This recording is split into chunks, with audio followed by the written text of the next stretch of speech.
उसमें बैटमैन में रहता है।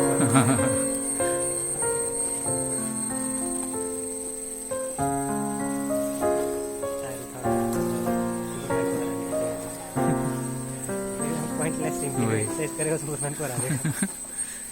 उससे ऐसे ही चले जाता।